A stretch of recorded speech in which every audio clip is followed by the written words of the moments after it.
Yeah, falling once again. You're listening to World Combat Sports. Salute everyone that's in the building. If you haven't did so, hit the like button, share, subscribe to the channel. You know what it is. Support is always welcome and encouraged. You know what I mean?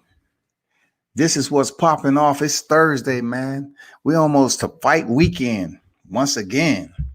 You know who it is. We have, Santiago and Broner on deck. You know what I'm saying? But the first task at hand, as always, death to free smoke. Death to free smoke is bullshit. Don't believe it. It's fake. A lot of people that say it's free smoke, that participate, they fake too. You know what I'm saying? Don't believe the hype. Because at the end of the day, it's not about free smoke. Those of you that's in the building, I salute you. My first topic of discussion, man. Jamel Herring and Carl Frampton moved to Dubai. What's going on? Kind of local sports in the building. Strapped up, Sammy. Haven't seen you in a minute, but I know you're out there moving. Salute to you, Simple Fire. Hoorah. 1863 was good. Oh, okay. You know what's up? Oh, I forgot, man. I'm much older than you, man. So, I forget shit. There, Kano. You never called me back, but it's all good. I did some of my lives. I was wrong in our situation. And I'm gonna hit you up, man. It ain't on purpose. It ain't on purpose. I'm definitely gonna holler back for sure. I want to touch bases on, Carl Frampton and Jamel Herring being moved to Dubai, man. When a situation like this, the fight is pushed back for a so-called hand injury, it make me question, like, what exactly is going on? Was it a hand injury for real? Because when he fought Tyler McCreary, right, he said he hurt both his hands, but that was a while ago. And this fight has been postponed 3 times now. So we're saying to ourselves, like, what's really going on with this Herring Frampton shit? Why all of a sudden the fight get postponed and they moved and relocate the venue, but then there's no Shakur Stevenson. Like, Shakur Stevenson is in the midst waiting. They want to keep this fight for some apparent reason. It has to be about money. It definitely has to be about money. It has to be about money. Seriously. Because somehow if you couldn't reschedule the fight and keep it in London, and you're moving into Dubai, they going over there where the UFC is. I always tell you how UFC is basically leading the pack when it comes to putting on these big fights. They're going over there to Dubai, man, where the money is at to put this fight on. What does that tell you? Boxing should have been going on, going over there on a regular basis to make this shit happen, some of these fights. But they just don't have the resources. They just don't have the close-knit community to put these fights together over there.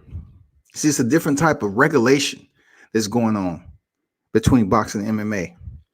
But I would rather this fight happen and get over with. I would like to see, Shakur Stevenson step in. But I'm saying to myself, really, it wasn't about the opponent at the end of the day. It was probably about the venue, the money, whatever else that was going on behind the scenes for them to relocate the shit. And from my understanding, Crawford, I wouldn't say Crawford, but Bomac and them, they was letting the media know they didn't never receive, flight information. They wasn't pre-informed. They didn't know what the fuck was going on with this fight. No one sent them a lifeline at all. They're like, how are we supposed to get out there? What is going on? They was looking for plane tickets and reservations, travel reservations.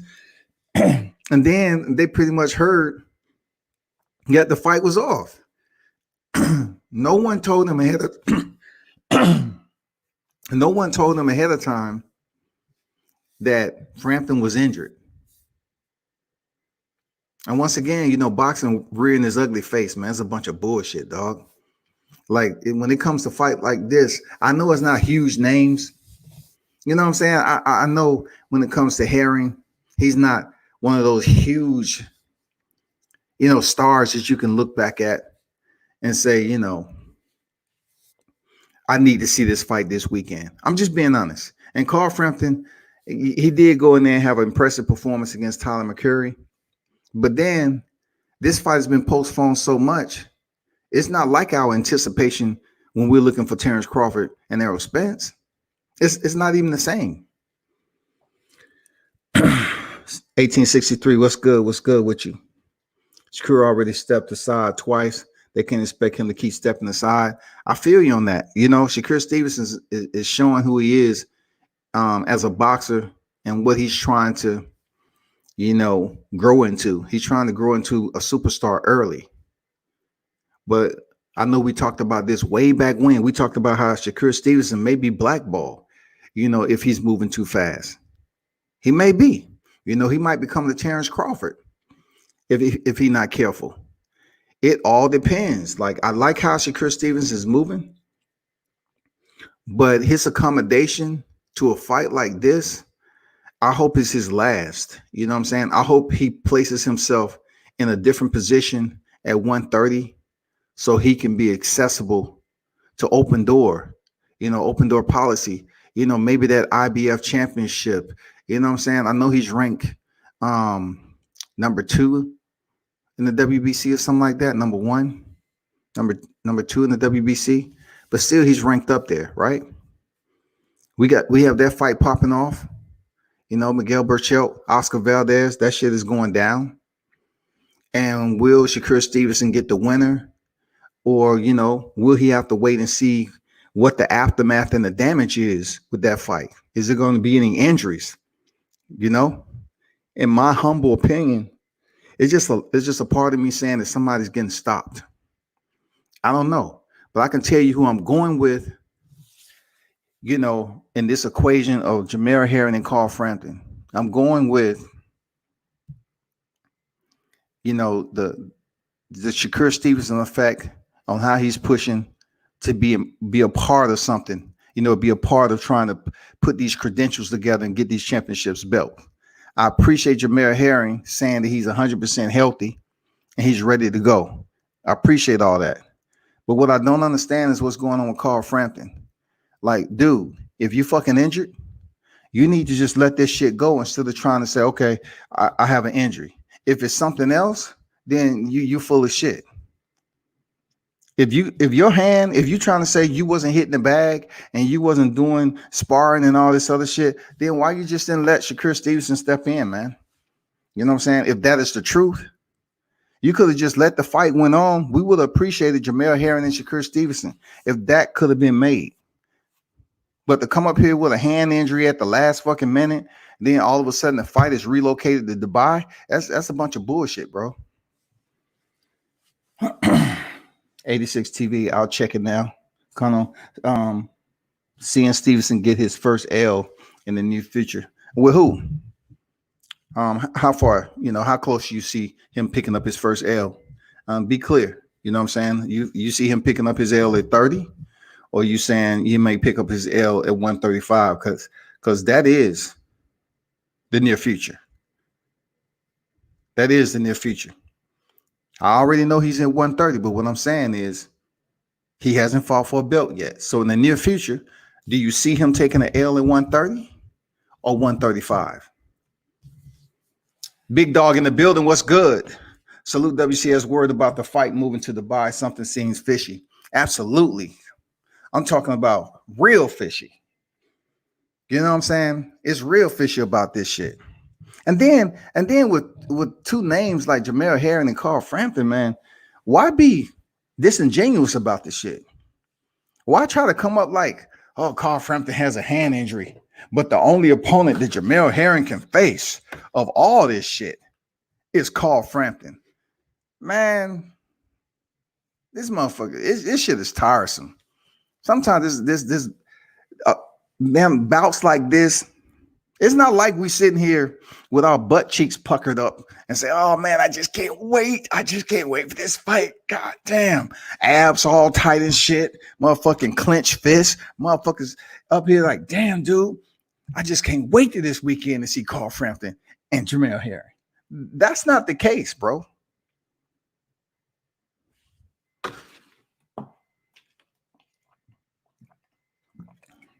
That's not the fucking case. I'm gonna leave them be, man. I'm gonna leave them be because I think there's some damn bullshit going on with this venue relocation, and then all of a sudden they want to go out to Dubai. You know, mixed martial arts been out at Dubai ever since the pandemic was in effect. They was out there making that Dubai money. Why is boxing trailing behind freaking mixed martial arts when it comes to finding a source of revenue? Why? Because boxing has too many branches, too many moving parts, man. People ain't working as a unit. They're working against each other. They have all these separate units that's out here moving and progressing in their own little lane. But yet when it comes time to make the big fights, they can't come together all the time with conformity because everybody's doing their own thing. They have their own freaking schedule. They have their own calendar and shit. And it has to benefit them. With the UFC, they have one president. You know what I'm saying? Same with Bellator. Anyway, I'm going to talk about my man, Terrence Crawford. You know what I'm saying? A lot has been said. You know, let me put the thumbnail up there. A lot has been said about who's who in the welterweight division. And I spoke on this several times before. And no, I'm not going to retread on my shit that I've spoken on previously. Not all of it, of course. Not all of it, of course. But I'm going to talk about some of it. Catchweight, episode 757. I had to talk about the dog in the fight of the welterweight division. And the best welterweight in that division, Terrence Bud Crawford. Hands down, point blank, period. Terrence Bud Crawford. 3-division champion. And you know, like I said before, I have to damn pop the violin string. Yes, undisputed at junior welterweight. And he's did a superb job since moving up to his welterweight division, his new home. Now, there's a lot of comparisons that we can make between Terrence Crawford and Errol Spence. Okay? We can make comparisons that they both have fought competitors at the welterweight division. We know that. All right, we know that. We know at one point in time, you know, there was talk of these two stepping in the ring together. We totally understand that. We know that they both faced Kell Brook. You know what I'm saying? We understand that shit.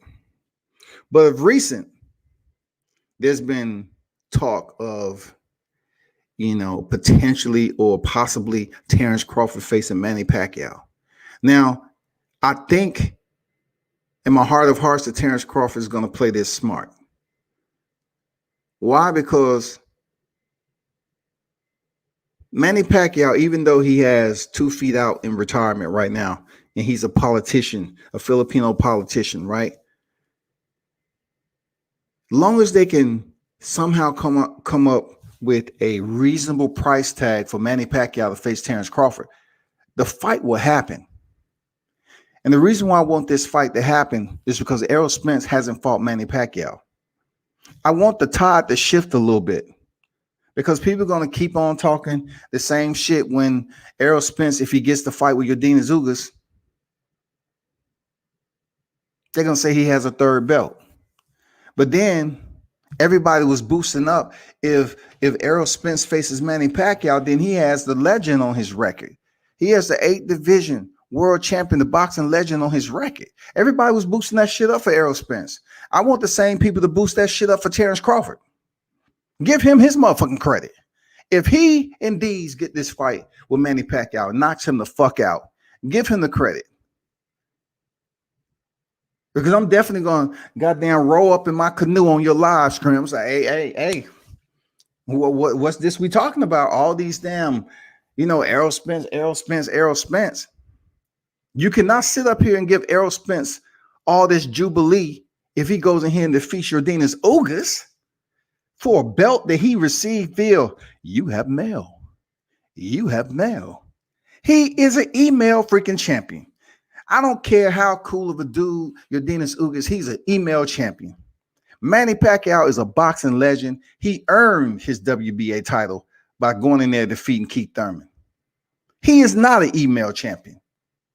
So therefore, just because Manny Pacquiao is in recess and Terrence Crawford goes in here and knock him the fuck out, and Errol Spence goes in here and defeats Yordenis Ugas, which one are you going to value the most?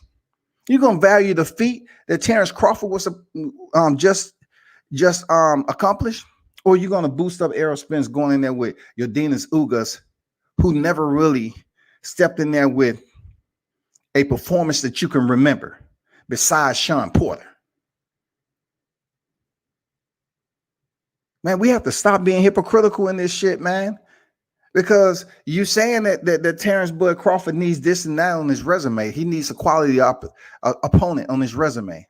So he finishes Kell Brook, and you say Kell Brook is washed up. Okay. And then you turn around. If the possibility happens, let's just say Shawn Porter. All right. Shawn Porter is mad about the $2 million offer.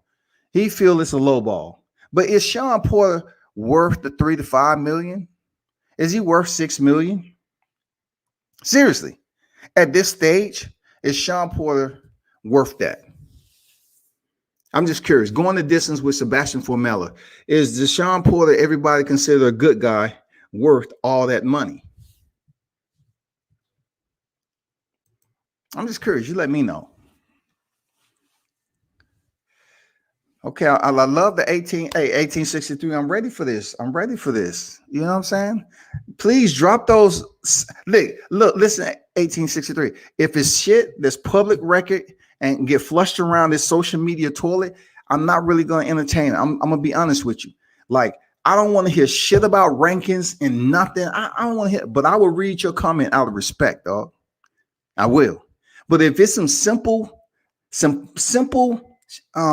regurgitated information that I've heard on here so many times before, I'm not going to give it my full attention. All right. Let's talk business. Where's Bud ranked in your pound for pound list? Don't see Errol anywhere close to Bud. Just my humble opinion. Let's talk business. Where's Bud ranked in your pound for pound list? Don't see Errol anywhere close to Bud. Just my I don't understand. Like, I don't understand, bro. Like, don't see Errol anywhere close. Are you asking a question? Don't see Errol anywhere close to Bud. Just my okay. If you're saying that you don't see Bud in your own generalization, like you don't see how he should be any close to Bud right now on the pound for pound list. You know, I can agree with you on that. I'm not sure where you at right now. You know what I'm saying? You said, let's talk business. And where's Bud ranked in your pound for pound list? Don't see Errol anywhere close to Bud. Just my humble opinion. I don't know. So are you saying you don't see Errol any close to Bud as far as being in front of him? Or you don't see him anywhere close as far as Bud should be far ahead of Errol? You know, explain that to me, bro. Errol Spence is the number one at welterweight. If you disagree, then you just don't like Errol. It's so obvious at this point. So let me address that, right? So it always comes down to, you know, like carnival sidebars and shit. Okay, Saya, this is how I'm gonna treat this, right? People always come in here and they talk about like. You don't like him. Isn't this boxing talk and debate is all about who you like, who you favor, who you don't favor? Okay, so if by chance you want to say you don't like this specific boxer, but you still give them credit for the pros that they possess in their skill set, then you're being pretty neutral, right? But then you get people in here, they say, oh, you just don't like Errol. I mean, come on, bro. It's a lot of things we don't like about boxers. It's a lot of things we do like. But where does the LIKE and the HATE come in? If we just giving our opinion about a fighter, Errol being the number one at welterweight, man, I'm gonna break your heart on a lot of shit, Saya. For real. I'm gonna break your heart on this bunking this bullshit. that people up here claiming that Errol Spence is the #1 welterweight, but they want to discard who's on the pound for pound list. Last time I checked, your divisions accumulate all the way up each and every division that you elevate to. They don't go anywhere. They don't go anywhere. So the only person that's supposed to get that right, they're supposed to get that credit, is Canelo Alvarez. His divisions, that's the only person to move up divisions, and people say, oh shit, okay, he been in this division. You know, he was champion at 60. He was champion at 68. He went to 75. You know what I'm saying? The people want to say, okay, Canelo, and they include his divisions all the way up. But then they want to disavow freaking Terrence Crawford's division achievements all the way up to welterweight, only because they're trying to compare him to one fighter. They didn't do that with Canelo Alvarez. They was hoping that Canelo Alvarez fights someone in the 160-pound division. And that someone was Gennady Golovkin. He fought him twice. Now, unfortunately, we haven't had the opportunity to get somewhat of a Canelo Golovkin, Triple G or whatever type of action in the welterweight division. But just for y'all to say, well, Errol Spence is the #1 welterweight. Let me ask you this. I'm gonna get back to you, so I want to get to these other comments. Bob won't make the fight. We won't see it. You know, I really agree that Valentine, for real. I really agree. King Mitch in the building. Salute to you. Big dog, come on. Bob been lying to Bud about fighting Pacquiao for years. Pac versus Mikey Garcia is next. Crawford getting played again. Okay, if Mikey Garcia is next, then we'll wait till that happen. But Mikey Garcia fighting Pacquiao isn't a bigger fight than Bud fighting Pacquiao. Believe that shit. Believe that. Mikey Garcia versus Pacquiao is not bigger than Bud Pacquiao, man. Sorry, I'm talking about pound for pound, not the welterweight rankings, my brother. Okay. Yeah, Arrow's in the welterweight is #1 for sure. WCS, salute, bro. Salute to you, Andrew Charles. What's good? D-Ray in the building. What's good? Salute WCS in the chat, fam. Mitch say, if Crawford KO's Pac-Man, that's a big deal. Spence unifying 3 titles, also a big deal. Arrow on #7. Okay. I don't know what you're meaning by arrows on #7. I don't know for sure arrows on #7. If you're talking about the pound for pound list, you know, hey, the one thing I do know for that pound for pound list, he's not in front of Crawford. Arrow and Crawford are both pound for pound fighters. That's why the people want the fight. But on #2, pound for pound. Okay. Dead game boxing. Chris Bird. Man, stop it. Stop it. Salute my brother Jay. Whoever wins the Shakur, the fight, Shakur will run through them both. Yeah, I believe that. I'm gonna get back to that. But when it comes down to this pound for pound list, it is what it is, man. It proves my point. Like they only want to identify a single fighter that their divisional accomplishments mean something when they move up. But yet, just because you want to say that Terrence Crawford faced Julius Ndongo, it doesn't mean anything. It's bullshit. Like, look, I'm not the one to keep on pulling up spreadsheets with the same information. Like, BoxRecs to me, it's the same fucking information, isn't it? People will pull up BoxRecs and try to bring up some new shit as if it really merits the value of talking about it. We already know how many fights Terrence Crawford has in welterweight. But look at Errol Spence. This is for you, Saya. Check this out. Errol's in his, let's just say Errol 18. Let's just say Errol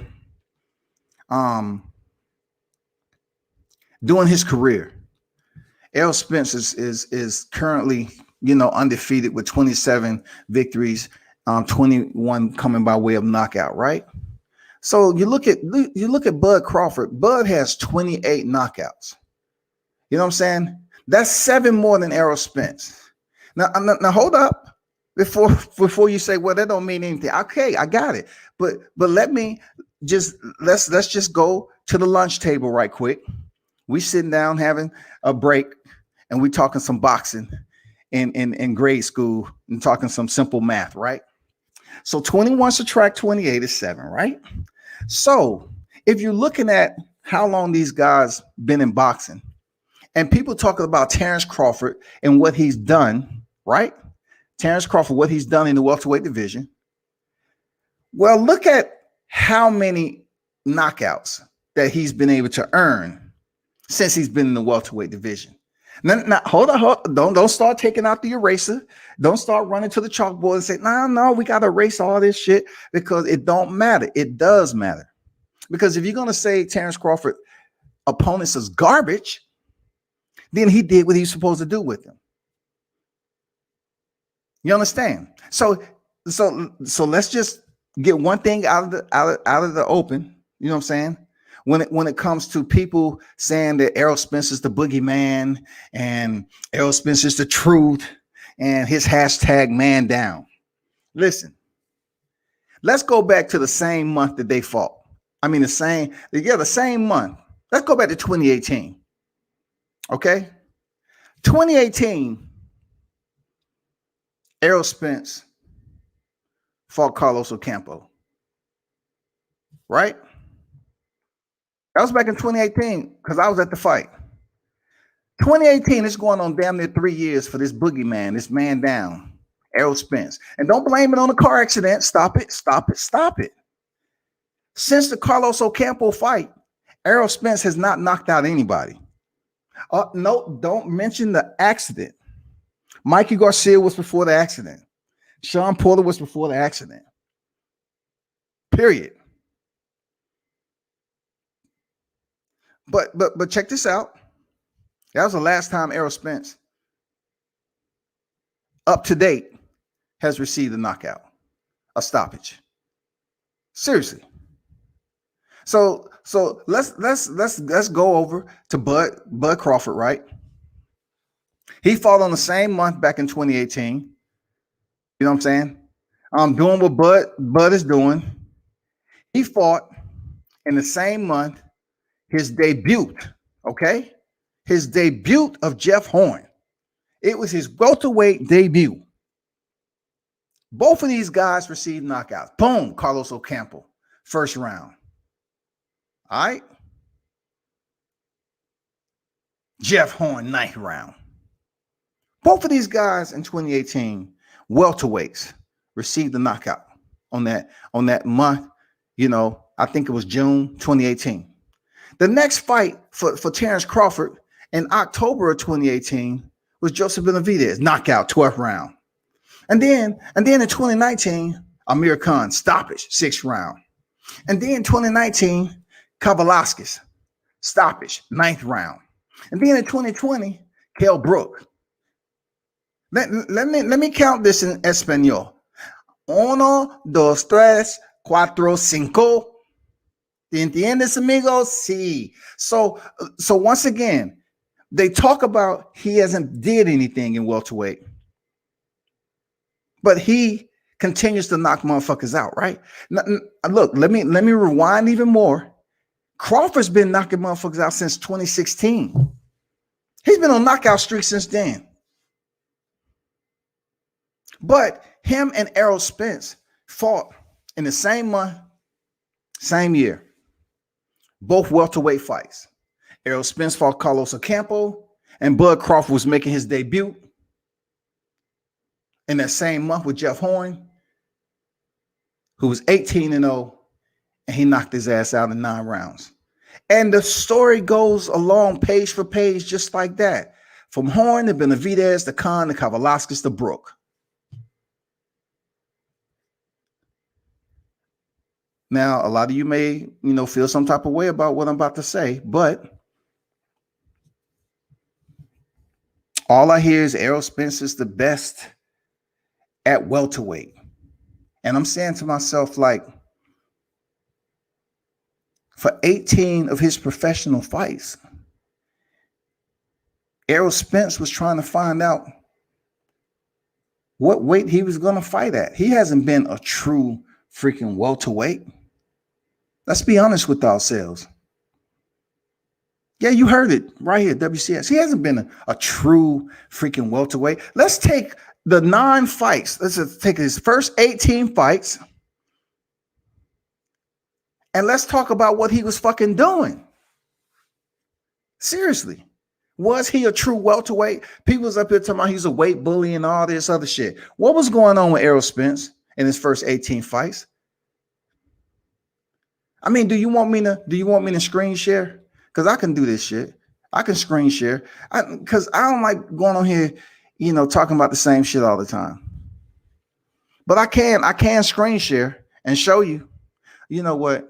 I'm going to do that because I appreciate y'all pulling up. Let me screen share some shit that a lot of people are not going to talk about. But you have to take this into consideration there, fight fans. You have to. People always want to bring up motherfucking BoxRec and just talk about the opposition. But let's talk about some of the intangibles that should be recognized in this motherfucking fight game when you keep on saying Errol Spence was this and that and the other and been doing this at welterweight. So you see what I'm looking at, right? Let me take this down so you can see what I got going on. Okay? So here is BoxRec. For one and only, Errol Spence Jr., 27-0, 21 by way of knockout. You notice when he came into boxing, he came in 2012. Okay? Bud Crawford has already been in the sport since 08. But anyway, let's keep it cooking. So look at these weights right here. All right. What does that say? Was his first bout? Was his first fight at welterweight? Absolutely not. Was his third bout at welterweight?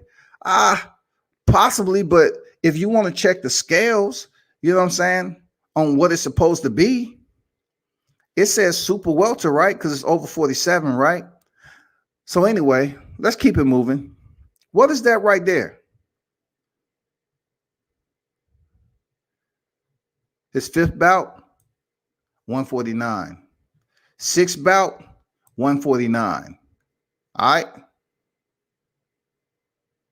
Just take a look at that. Seventh, 147. Eighth bout, 156. Ninth bout, 147. 10th bout, 153. This look like a welterweight to you? 11th bout, 146. 12, 148. That's above 147, right? 13, 148. Is that under welterweight? His next fight, 149. His next fight, 151 and a half. Is that welterweight? His next fight, 146. His next fight, 152. Is that under welterweight? I'll keep going. Next fight, 154 and a half. Is that under welterweight? Is that welterweight? I'll keep going. 146 and a half. And check this out. Look.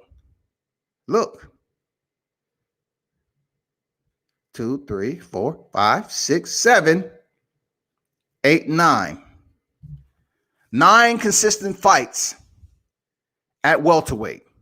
9 consistent fights. You will have individuals bringing up Chris Algieri. They will bring up Chris Algieri and Leonard Bundu to prove a point somehow, some way on to establish Errol Spence welterweight rise to fame. Chris Algieri, y'all. Leonard Bundu. Let's look at these two right here. Chris Algieri, Leonard Bundu. This is when he won a title against Kell Brook. I get it. Kudos, salute. That is the biggest test right here. So 9 subtract 2, what? Leave us 7? So listen, I'm not being petty, right? So hold up for a second.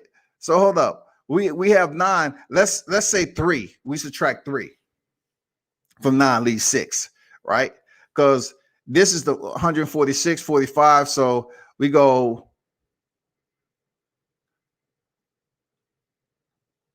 So we'll say his fourth fight in, quality fight as a stable welterweight contender.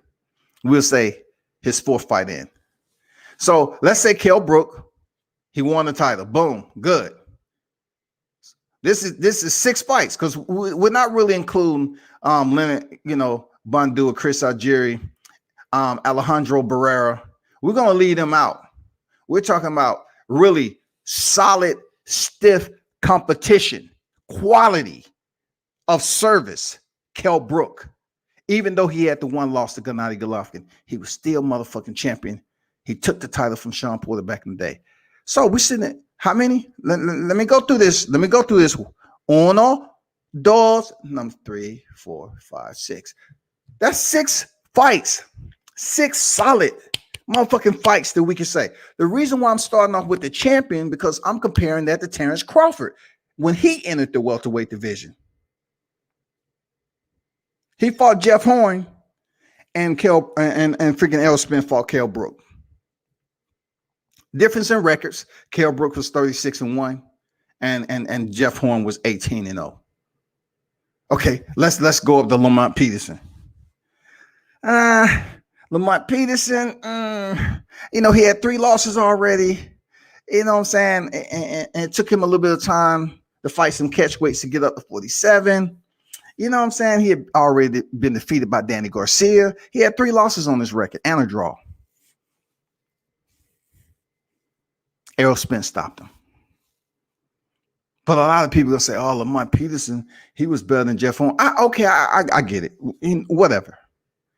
So let's give or take Kell Brook, Lamont Peterson. I'm kind of vague on Lamont Peterson, but let's just give or take 1, 2.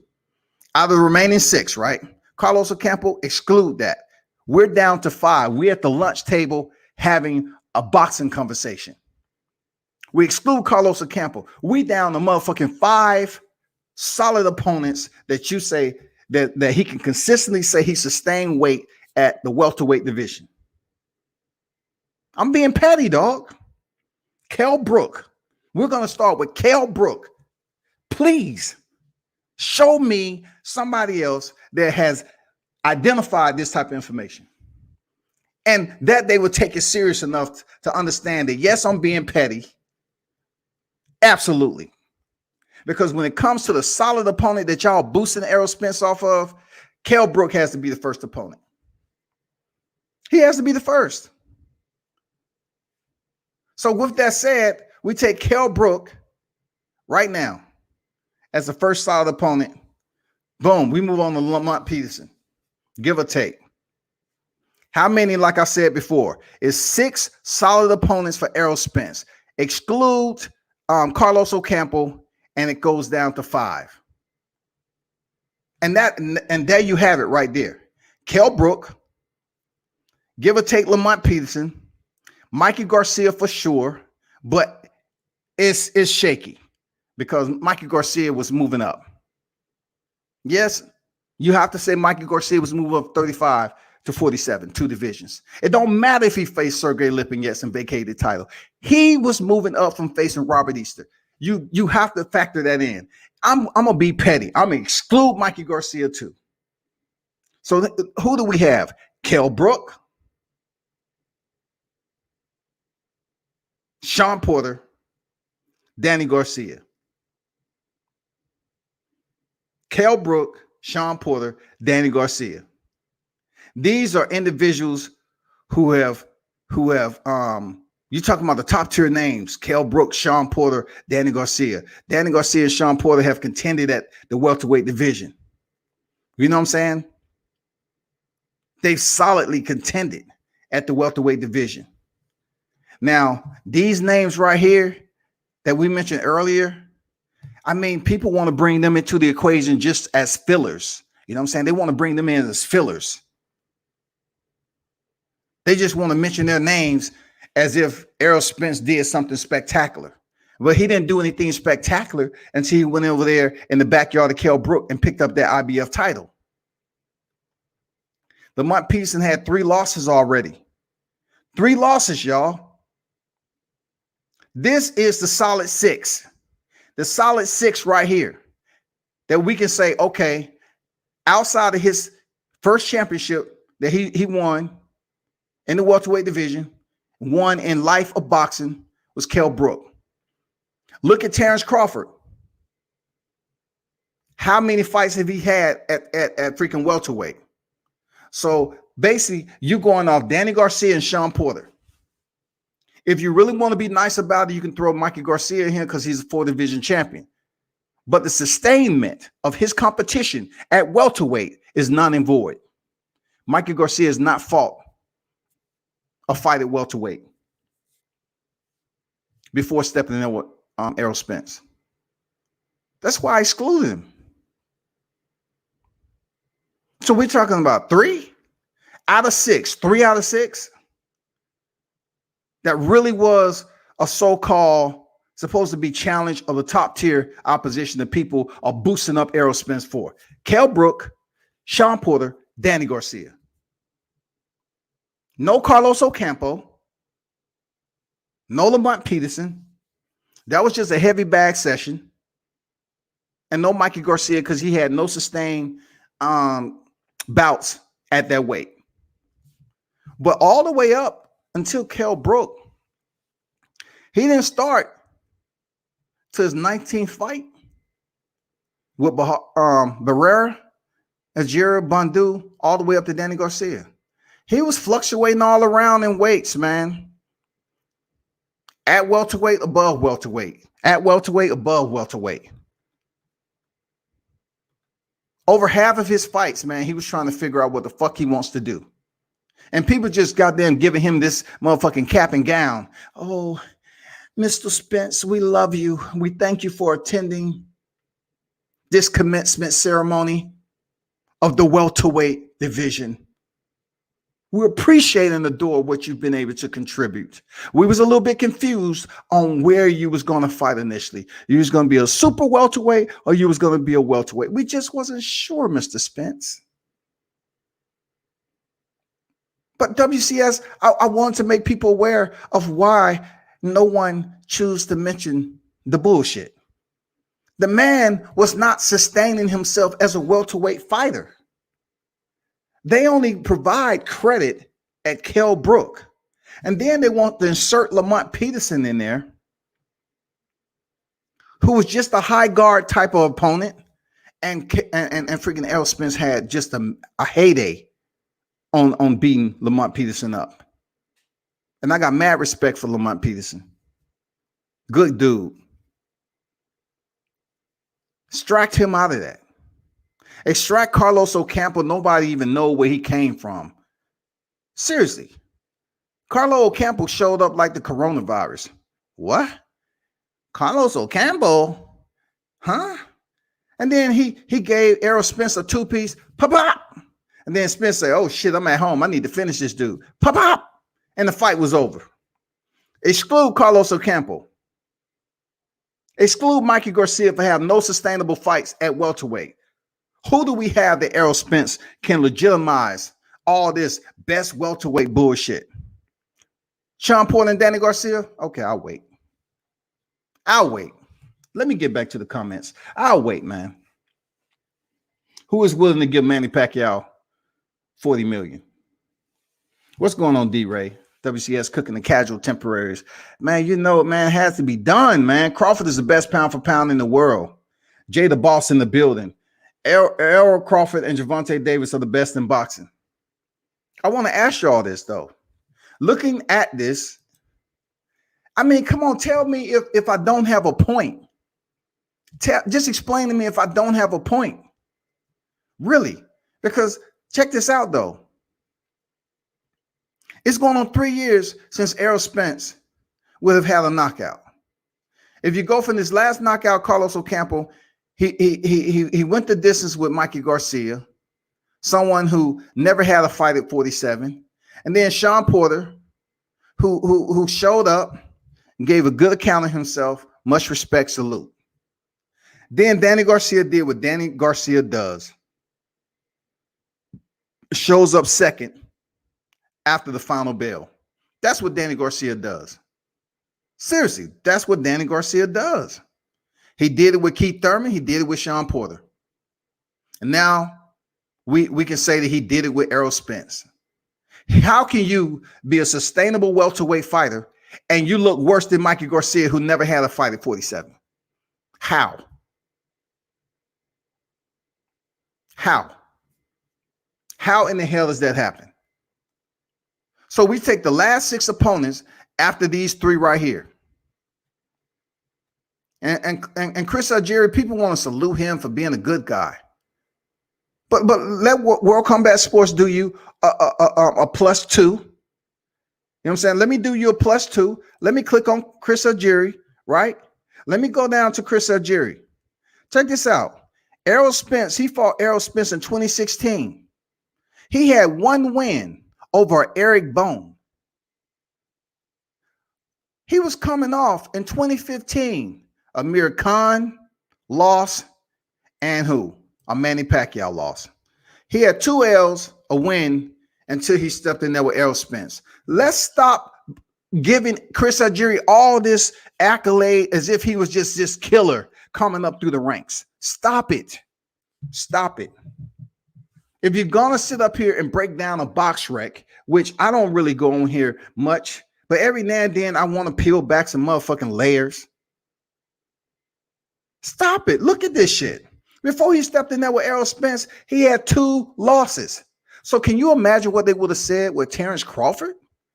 If he was coming into the welterweight division off 2 losses to face Jeff Horn, he ain't fought nobody.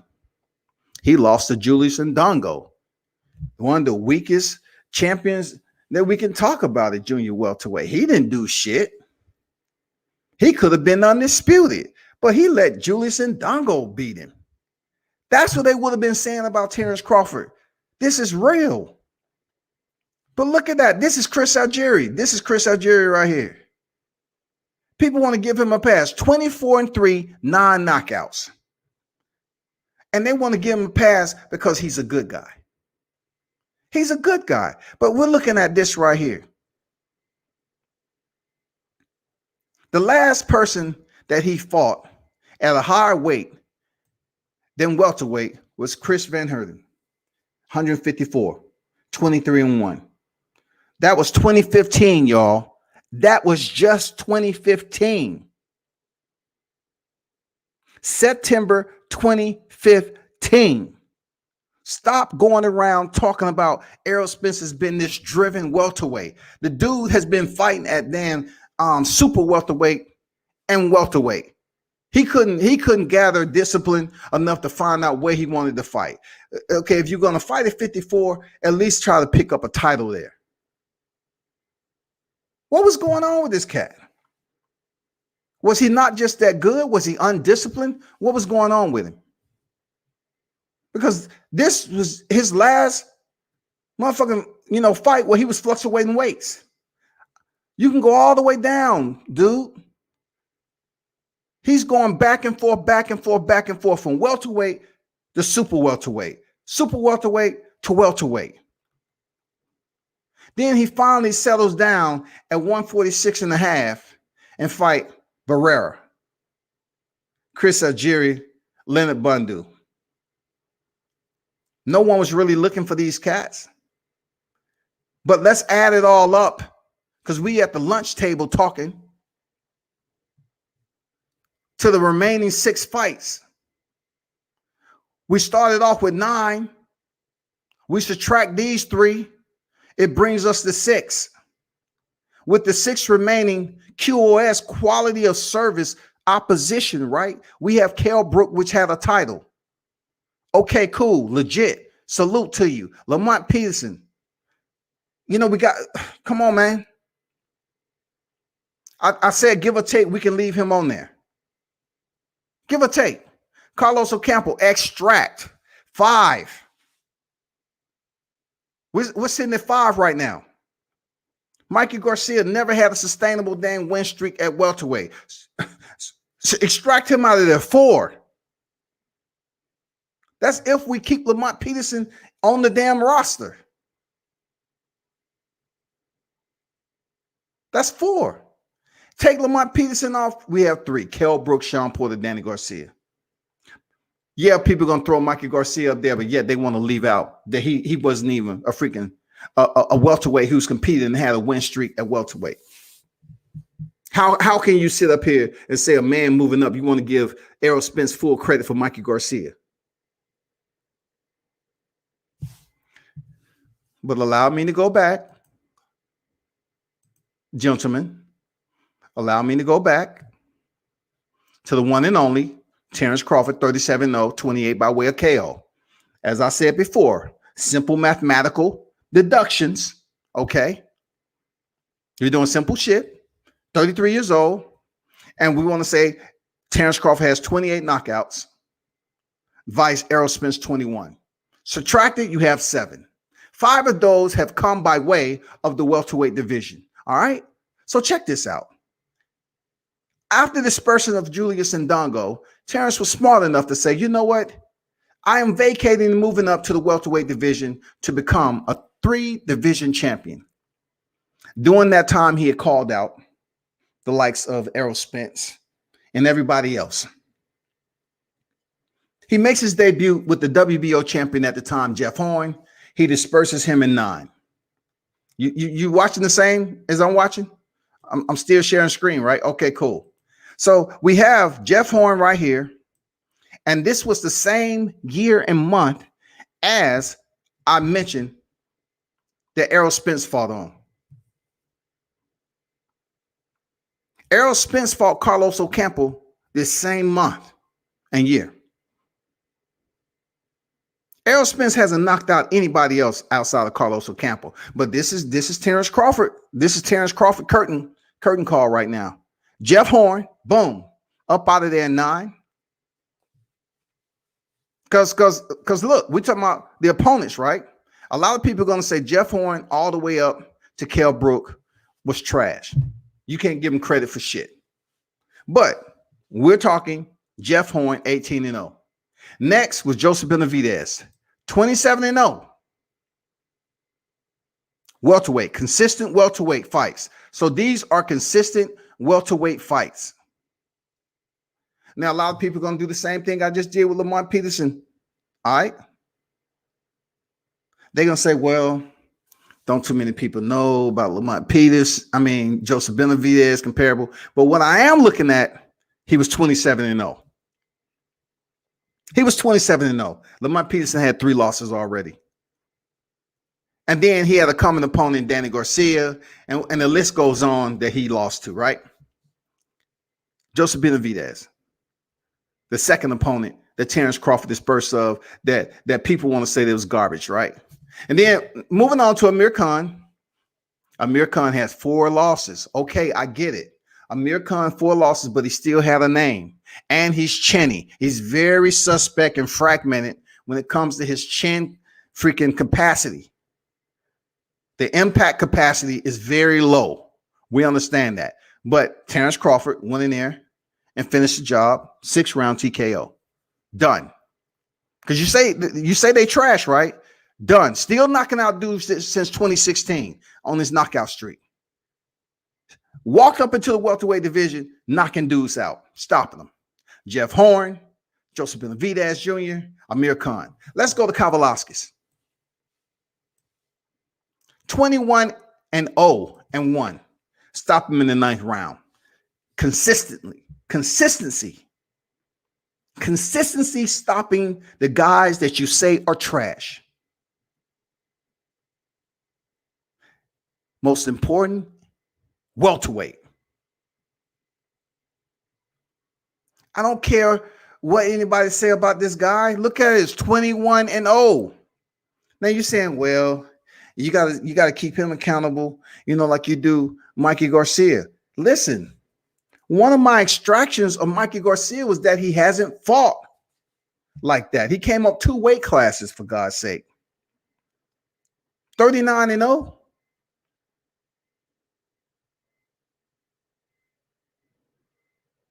I mean, the shit was respectable. Come on, man. It was respectable, man. And then Kell Brooks, the common opponent. At welterweight for Errol Spence and Terrence Crawford right here. This is the guy who I started the quality of service for Errol Spence in the welterweight division was Kell Brook. I started right here with Kell Brook. So therefore, after 3 super welterweight fights since Errol Spence, Kell Brook returned back to welterweight and he faces Terrence Bud Crawford and he's dispersed in 4 rounds.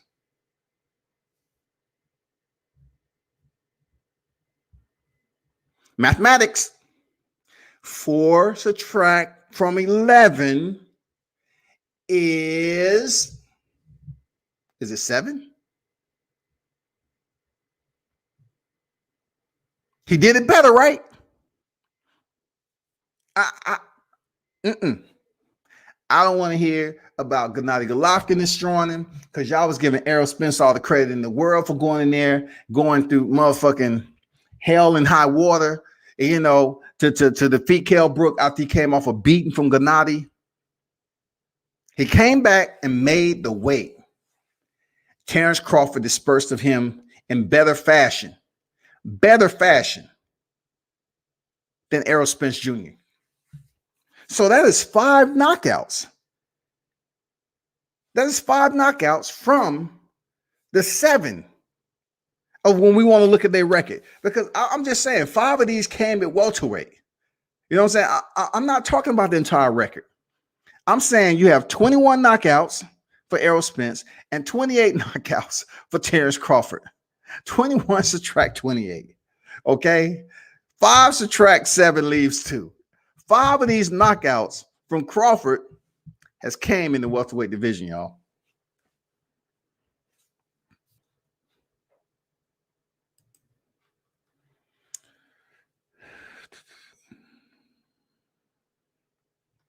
Y'all tell me. You know, I just want to get y'all input on that. Y'all tell me why the same psalm and the hymn and the commencement ceremony, it all sounds the same when it comes to people just sitting up here making up excuses. Now they want to say that just because Terrence Crawford said he didn't need Errol Spence, that's the reason why the fight ain't being made. And he's ducking this, he's ducking. But he has 5. Look, he has 28 knockouts to Errol Spence 21. 7 more. So therefore, 5 has come by way of the welterweight division. 5 of those recent has come by way of the welterweight division. So therefore, people always saying that Errol Spence, he has the best resume. But these same individuals refuse to identify Mikey Garcia moving up and not having sustainable welterweight bout or clash or contention at that weight to settle in. Who has Mikey Garcia fought again? Come on, that's just like Chris Algieri. He fought Jesse Vargas next. Man, come on, bro. Stop playing. Why are y'all up here selling out? Just going for one. Y'all just kicking the same fucking narrative all the time. Y'all don't want to give freaking Bud Crawford no respect. Errol Spence was fluctuating divisions back and forth. Finally, he settled in for a damn championship. You know, he has 3 fights. You know, 18 of fluctuating in weight. And then 9 is left over. Subtract that 3 before Kell Brook. Wins that. Then he has Lamont Peterson and Carlos Ocampo. Come on. Come on already. Then Mikey Garcia, he wanted to take that for a PPV and to get the big ticket. He wasn't doing it for legacy. You know what I'm saying? I mean, people looking at Mikey Garcia's record and him being a 4-division champion. Okay, good. But if we're talking about welterweight as a whole to the curriculum of journalistic reporting, right? We have to identify Mikey Garcia has not sustained an attendance in the welterweight division prior to facing Errol Spence. Right or wrong?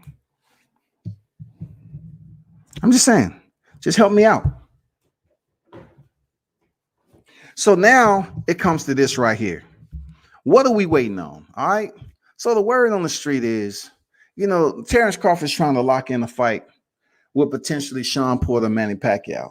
Manny Pacquiao will definitely have to digress from those numbers of 40 million. He will have to, take out the blade and slice that down just a little bit. You know what I'm saying? He had to come down a little bit. But I'm hoping the fight of Manny Pacquiao and Terrence Crawford is made other than Shawn Porter. I do. And this is why.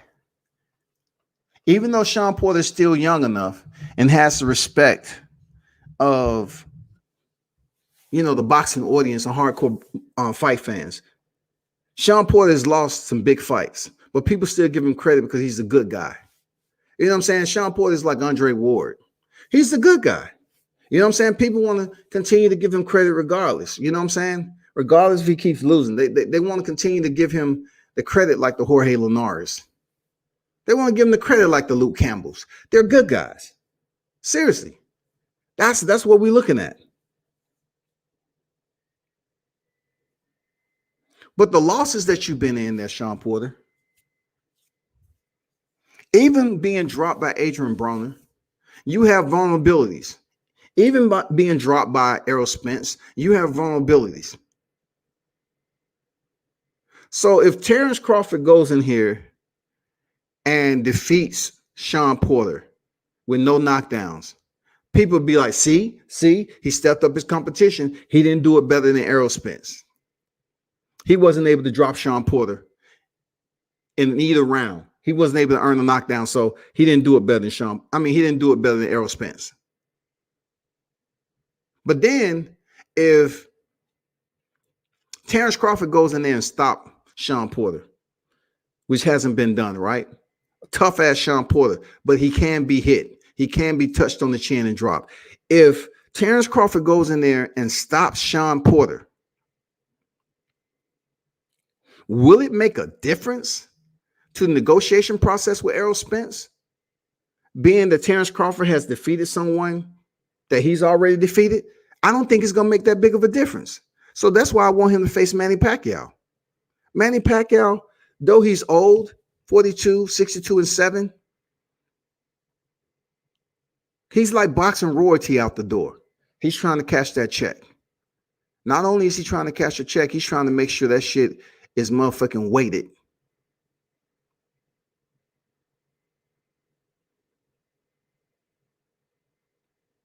He's trying to fill up that check as much as possible.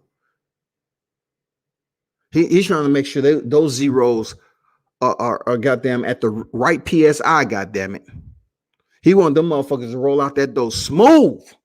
It has to be the right PSI. That's what Manny Pacquiao is trying to do. Plus, Manny Pacquiao is a legend. Shawn Porter's not a legend. Let's be clear. Shawn Porter ain't a legend. Shawn Porter's a good guy. He's a respectable boxer. He's not a legend. Errol Spence is no legend. Errol Spence has not fought Manny Pacquiao. So if Terrence Crawford is able to get this opponent, I'm saluting him. I was like, cool. Go in here and get this work in with Manny Pacquiao so you can separate yourself from Errol Spence. Because he won't have the opportunity to face Manny Pacquiao. So people can only speculate what the fight would have looked like if Errol Spence would have fought Manny Pacquiao, vice Bud Crawford fight Manny Pacquiao. I really want to see, if we're not going to get Spence Bud, I really want to see Bud versus Pac. Because now I want to hear the motherfucking excuses. I want to hear what the chorus line is talking about now. He goes in here and he knocks Manny Pacquiao the fuck out, right? What's going to be the excuses? He was old. You're going to give him the same excuses you was giving Deontay Wilder and Luis Ortiz that you didn't give Anthony Joshua or Alexander Povetkin? I don't want to hear none of that shit. He go in there and knock out Pacquiao. You give him the same respect that you gave him when he fought Keith Thurman. All right? Be clear.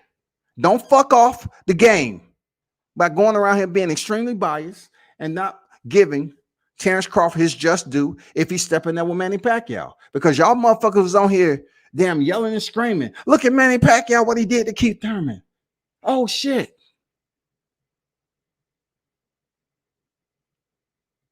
Make sure you take your goddamn one a day. Come in here with that good energy. And say the same exact thing when Terrence Crawford bust that ass. Period. I want to hear the same hooting and hollering that when he stepped in there with Keith Thurman, that y'all would say, oh, Manny Pacquiao, he fought an excellent fight. My word. It was exemplary. One of the best performances of Manny Pacquiao's career. He is indeed one of the jewels of boxing. He would go down in the Boxing Hall of Fame. No ifs, ands, or buts about it. So if that's the case, you sure enough should be able to give Bud his credit.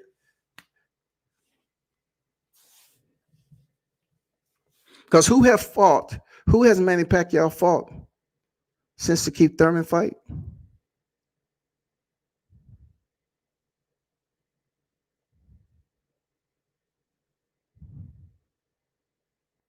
I'm just asking.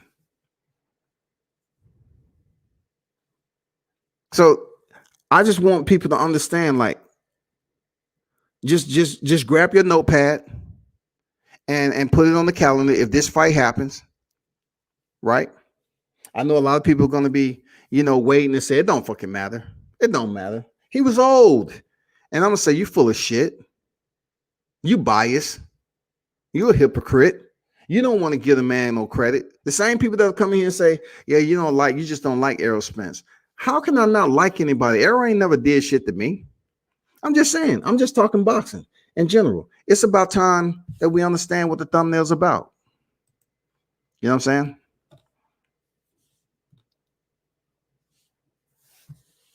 Terrence Crawford is a real dog in the fight. Bring on Pacquiao will fall like the rest. I truly believe that Terrence Crawford will blast through Manny Pacquiao. He will make Manny Pacquiao look like he's just a month out.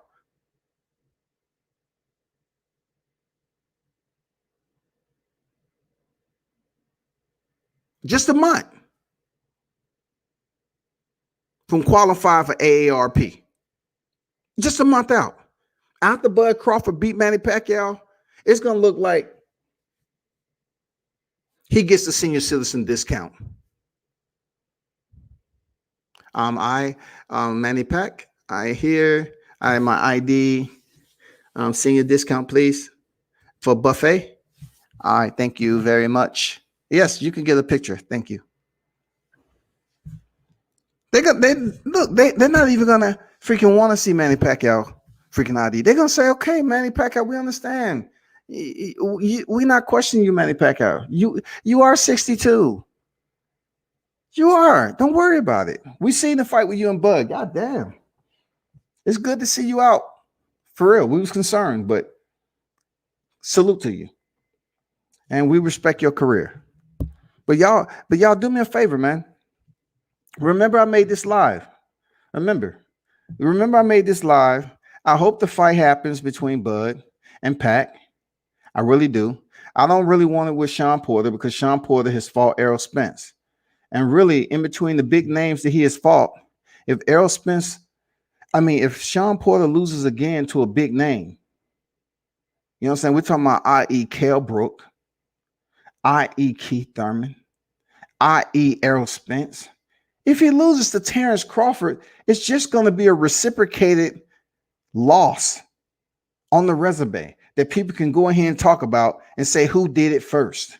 All right. So let's get that out the way. Sweep that motherfucking shit. Sweep it away. Manny Pacquiao, the value that he has going into this fight with freaking Crawford, it's the fact that he became world champion recently and defeated Keith Thurman. More recent enough that we can't say, okay, Manny Pacquiao's been, out of the sport for 5 years. And now he's thinking about a return. this return to the ring against Crawford, if it is indeed happening, it should be respected at the highest level. And when Terrence Crawford knocked him the fuck out, it should be respected at the highest level. Don't go pulling up Manny Pacquiao's box rec because we already know who he fought to get the title. He fought a worthy champion who was undefeated, Keith Thurman. You cannot dilute his credibility going in there with Terrence Crawford just because he's a champion in recess. You cannot do that shit.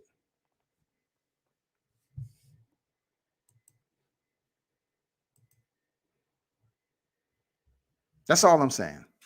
You can't do it. It's unfair, and we're better than that. And for those of you in the live chat, you know, you want to put some bets up on Oscar Valdez, by all means, let me know. I'm going for Oscar Valdez. Someone told me yesterday that I'm the only one that's going for Oscar Valdez. I'm going for Oscar, man. I'm going for Oscar Valdez. For real. I'm going for Oscar Valdez to show up to the fight. For sure. Let's go. That's what we want to see. A damn good fight. I'm not betting any money on Adrian Broner and Santiago. Stop it. Stop it. I'm not doing it. I'm not betting any money on Adrian Broner and Santiago. It's just not happening. It's not going to happen. It's respect there, but it's not happening. And let's just put it out there. This is going to be it for me. Let's just put it out there that we can all agree that we just want a solid fight to happen in these higher divisions, right? We just want a solid fight to happen. And one of those big underlining question marks is if Jermell Charlo faced Brian Castano for the undisputed and he wins, what is he going to do with the titles? Is Jermell Charlo going to defend? And you know, because automatically, you know, he's going to have a mandatory coming up. Sooner or later, he's going to have a mandatory. So I can say it like this. Like a lot of people, if he defeats Brian Castano, right? A lot of people are going to say, well, fight this person. You know, fight Erickson Lubin. Fight this person. Fight that person. But he's probably more than likely going to have a freaking mandatory where he can defend the titles, whatever. But what should he do? What do you think Jermell Charlo should do? Should he come off the titles and allow other champions to become, you know, a one face, one name and fight for a vacant title, whatever they choose to do it? I don't know. What should he do? How should that play out? Do we really care what's going on at the super welterweight division with those titles? Yeah, because that division is hot, man. Yeah, let's pay attention. Hell yeah. That's a hot division. All right. That's a hot division. So it's only a matter of time before the zoos come up online. You know what I'm saying? Charles Conwell, you know, Sebastian Fundora, Erickson Lubin is all the way up there. Jared Hurd. Anybody heard what Jared Hurd at? What Jared Hurd? Can somebody goddamn send the SOS? If you can send a smoke SOS signal and put Jared Hurd's name in it and see where he at. Where's Jared Hurd at? Like this dude, his whole entire demeanor outside of losing to freaking J-Rock, man, like at least I can say I bumped into him since that loss. I'm not saying Jared Hurd is spooked, but man, he's not, you know, like he ain't really trying to promote himself. Like what he got going on, man. People like forgetting about what's going on. Like you're a serious killer in that 154-pound division. It's a lot of names there. So stay tuned, man. And also, you know, we have to look at It's Jamal Charlo shit. Jamal Charlo take that leap up and say, fuck it, man. I'm trying to go for a third division title. I need to go there and get my feet wet. And the one good fight to get your feet wet at 68, without all the excuses, should be should be David Benavidez. It shouldn't be that I'm not a true 168 pounder, because people are always quick to say, you know, what weight these fighters walk around at, right? So if you really about this shit, then goddamn step up there and take a risk, man. Your brother's already taken a loss. I'm not saying Jamal Charlo is going to take a loss, but I'm just saying your brother took a loss and came back like a warrior. Did you see his eyes? Like Jamal Charlo was, Jamal Charlo, he had that motherfucking predator look on his face, like he was hunting the shit out of Tony Harrison. He said, nah, motherfucker, I ain't satisfied unless I get the knockout. You ain't going nowhere. I'm killing you tonight. Jamal Charlo, man, his eyes, dog. Dude came for business. It hurt him to his core to lose. Stuck to the plan. He was trying to decapitate Tony Harrison, bro. That's what I'm saying about Jamal. David Benavidez, that work, man. That is the fight you need to wet your feet at the 168-pound division. Let's get it. Let's get it, man. We won't talk about the shit Canelo do. I'm really tired of that broken ass record. I want to see what other boxers do. Take the motherfucking risk. Don't be on that. Take the motherfucking risk. Take the risk, man.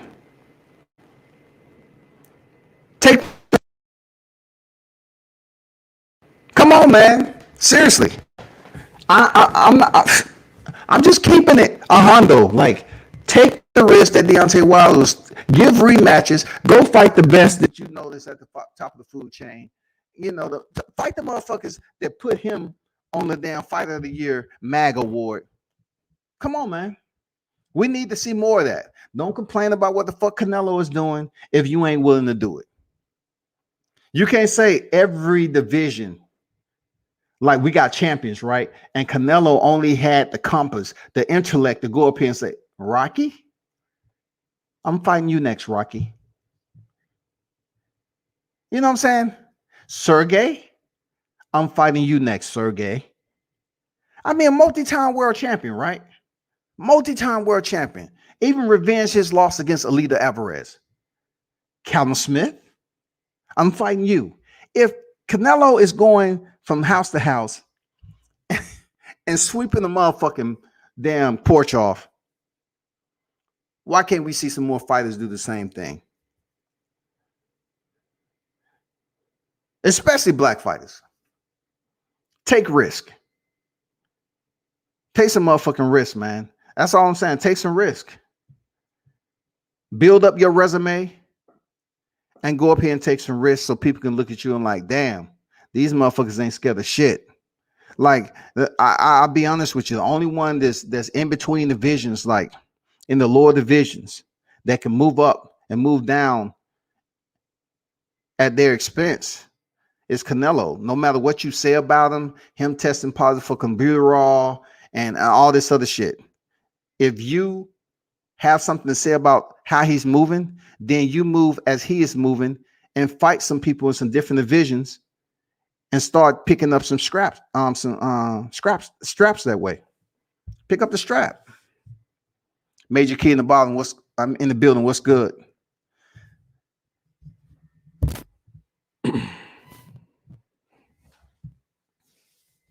But I just don't know what that is. Appreciate that, Romano. Appreciate it.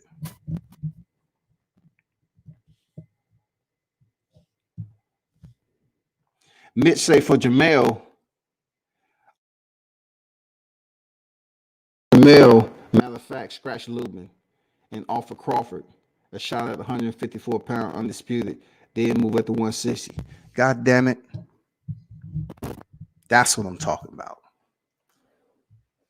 That's what I'm talking about, Mitch. That shit right there would be fire. If Crawford was willing, look, especially coming off the Pac fight, if he gets the Pac out, boom, come off that motherfucker, close it out, knock him out. All right.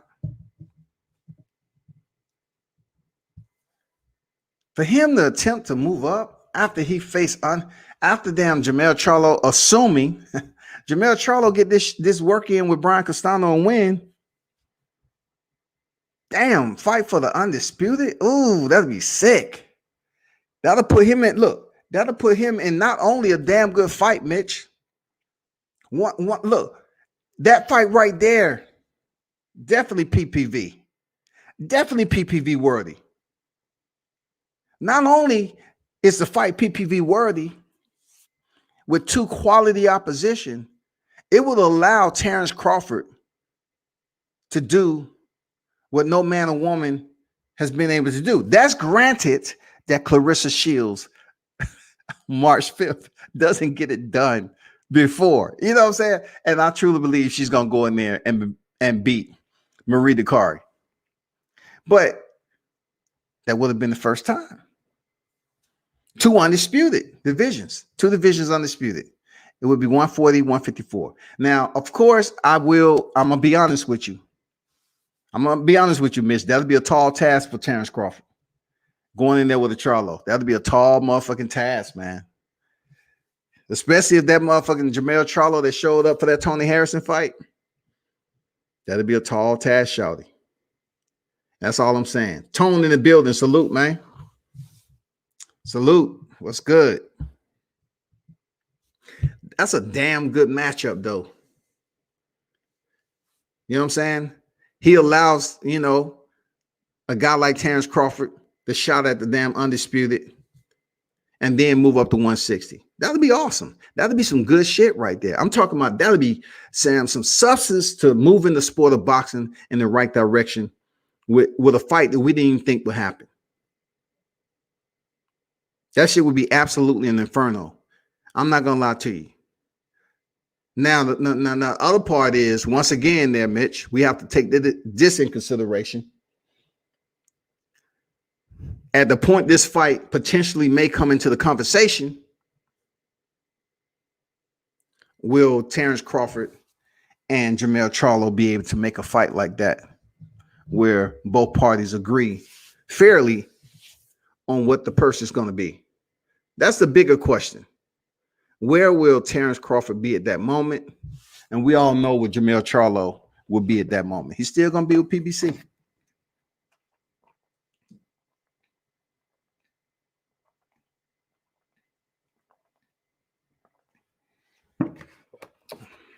That's real talk. But check this out, man. I say I'm going to give about 5 minutes, man. Anybody want to come up here and talk about the topics that I just mentioned early? You're more than welcome. As long as you verify yourself, we good. I give 5 minutes, give or take. You know what I'm saying? It is fight weekend. We have a lot going on. Let me pull up something right quick. Hold on for a second.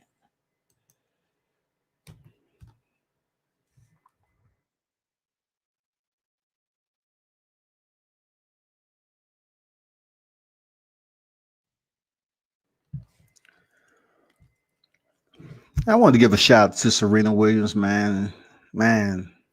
Osaka. Osaka gave her the business yesterday. Serena was definitely hurt in the post-fight interview, man. She was just torn apart with that. I mean, that what happened.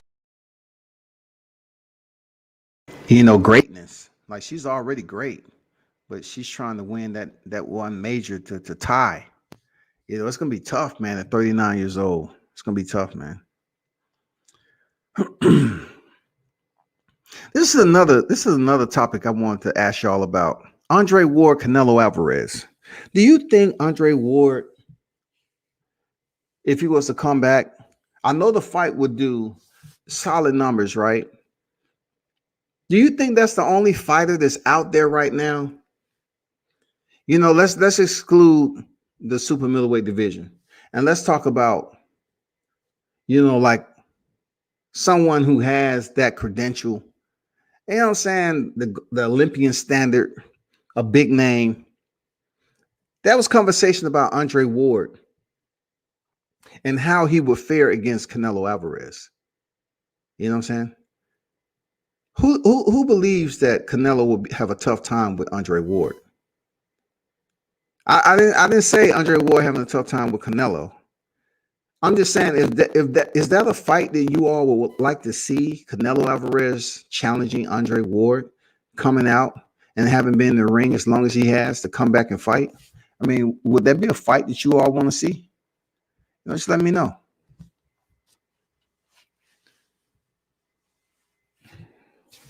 Yeah, man. Major Key said Osaka is to Serena as Marquez to Pac. Damn good analogy. I ain't gonna lie, because that's the second time. That's the second or third time she's dispersed of Serena Williams. I mean, I give her all the praise, man. I like Osaka, man. She's a promising, blossoming. She's doing it. She's having these meetings with Serena Williams, who's one of the GOATs of tennis, and she's getting it done. Even though Serena's much older, you can't use that as an excuse, man.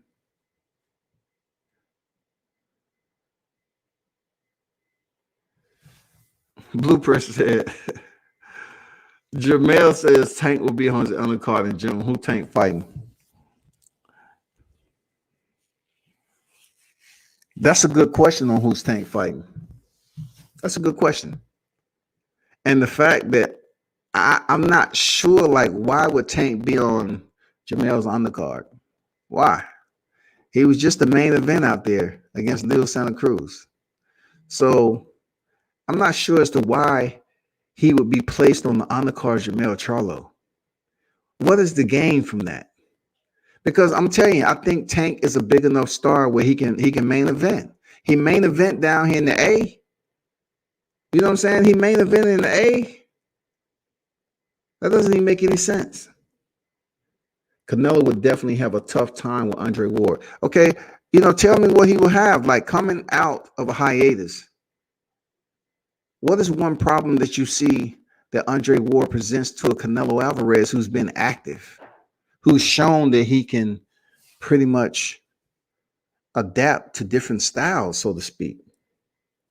You know what I'm saying? What would be a problem Andre Ward could present to Canelo Alvarez to give him trouble, man, and potentially handing him his second defeat? Y'all let me know that.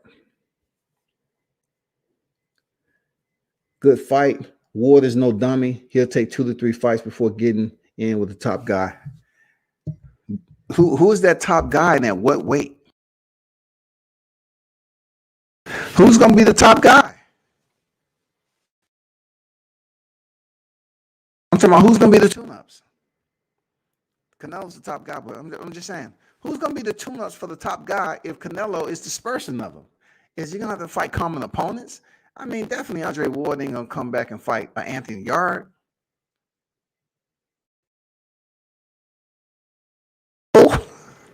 Andre Ward ain't dropping down to 168. I don't know, man. Kovalev anymore. That shit is done and over. Kovalev freaking testing positive for all that shit. Like, tune-ups. Who can be a respectable tune-up to prepare for Canelo Alvarez? That's all I'm saying. Ward win easy at 175, in my opinion. Okay, so Mitch said he believes Andre Ward wins easily at Canelo Alvarez. I think, as much as I want to include, like, boxing IQ, you know what I'm saying?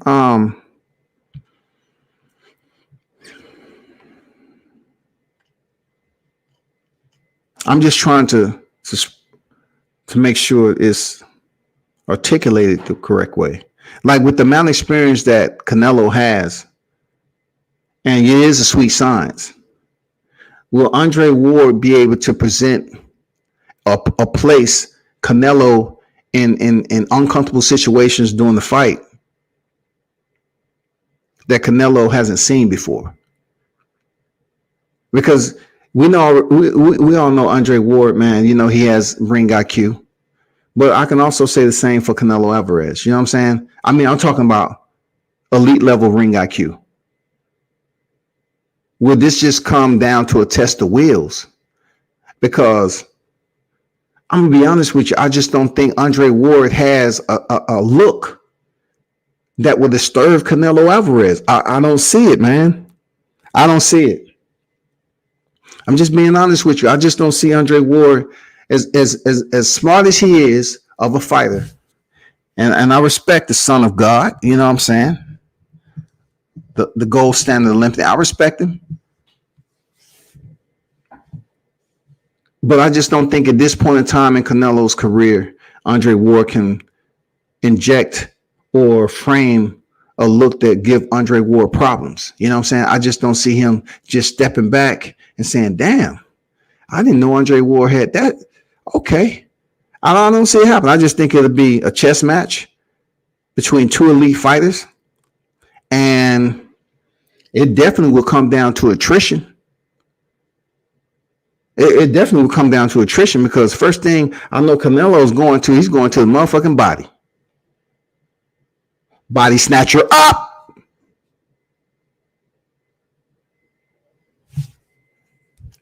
Guarantee that shit.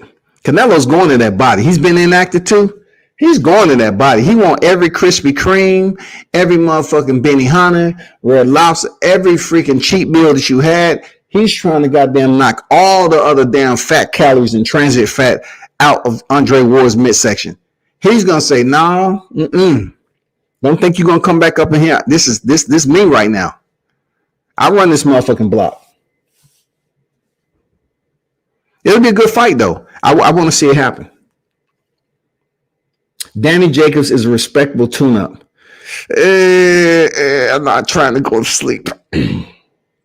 I want Andre Ward to come back and not have a snoozer, man.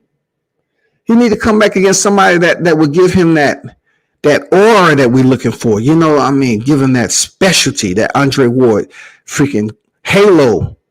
You know, to welcome him back to the sport of boxing the right way. What Danny Jacobs would do, Danny Jacobs would have motherfuckers cutting off the motherfucking computer and the TV. Seriously. Please, not Daniel Jacobs. Hell no. I might even delete that comment, Mitch. I might even delete that comment, dog. I don't want anybody else talking about damn Andre Ward coming back and facing Daniel Jacobs. I'm not trying to see that dude fight. That shit he did with Gabriel Rosado, the way he fought freaking Canelo, The way he fought Sergey Derevyanchenko, nope. I ain't trying to see him. I'm gonna be honest. Will you be covering the Carissa fight? Come on, man. That's history, Blueprint. That's history. Come on, that's history, bro. She's about to fight for her second unification division. Her second. The only male or female to ever. Carissa's about to attempt to make history, which I surely believe she will. She's about to make history. Look, first male or female, y'all. First male or female in her 11th professional fight to unify. Two divisions, period. It's a whole lot of that's calculating into this fight. There's a whole lot that's calculated into this history-making fight. Not only the fact that she's 10-0 right now, 3 division, but the fact that she's about to fight for unification is sick. People can get mad. Look, people can get upset all you want about Carissa Shields on how she act. You know, she has that flint, and she will always have that flint in her. You know, period. But what she's about to go in here and do, Look, I can say it like this. It's historic. If it was that easy, why haven't anybody else did it as a woman? Okay, first of all. Two, of course, she's going to get criticism for the competition. And women are always going to receive criticism for the competition. They still fight in 2-minute rounds. And then the highest they go is 10 rounds. You know what I'm saying? Even in the championship, they go 10 rounds. But you're going to have to exclude that narrative right now, because if it was that easy, then guess what? I mean, hey, everybody would have done it already.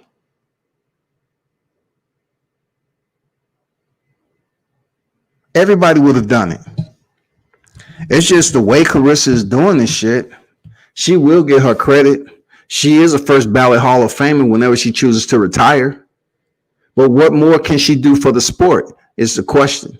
And that's going to come with her maturity. Because look, if she wants women boxing to be able to change, all right, and allow women to get paid more money as the men does, they're going to first have to change the rules and mirror that of their male counterparts, just like mixed martial arts. The females and the males fight 5-minute, 3-minute rounds. And also they fight 5-minute rounds. If it's a championship fight or a co-main sometime, if it's for the interim. As long as you're fighting beneath the standards of a male in the sport of boxing, people are always going to frown upon the achievements and also the quality of competition. They're going to frown on the quality of competition. But that's no way, shape, or form to devalue what Carissa has been able to do in her boxing career in such a short period of time. Now, I've been trying to, get her on here to talk about her mixed martial arts and her boxing.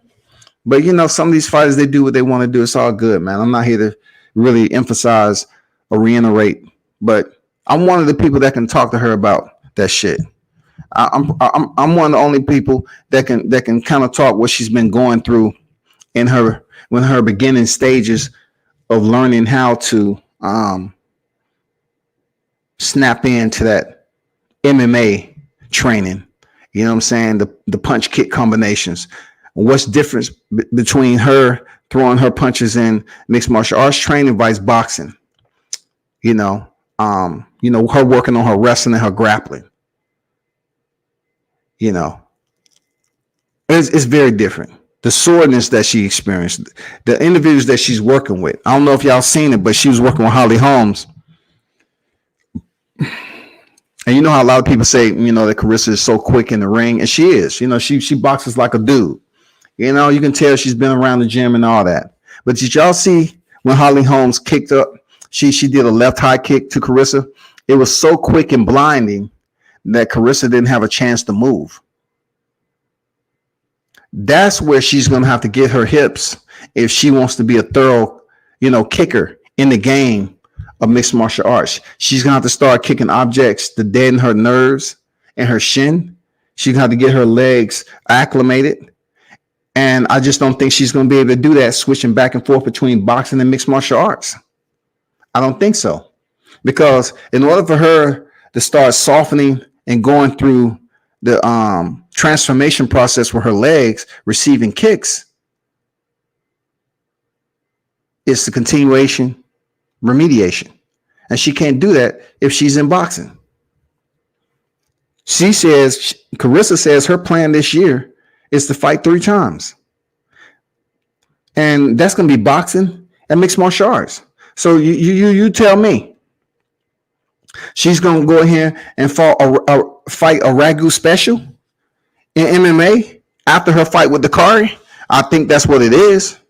Because I'm going to tell you, like this. You take a C-level, you take Carissa's skills in boxing, which Carissa right now in MMA is considered a D to E level, an F level fighter. She hasn't fought anybody. I'm telling you, she's an F level fighter. She hasn't earned the scale any higher to be considered someone on a different level, right? And you take another fighter that's mixed martial arts that's possibly a C minus.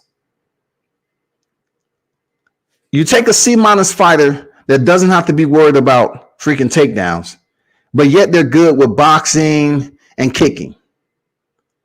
If it's Muay Thai that the specialty that her opponent is schooled in, experienced in, she can just pretty much break down Claressa Shields off kicks to the legs alone, because Claressa has very thick legs.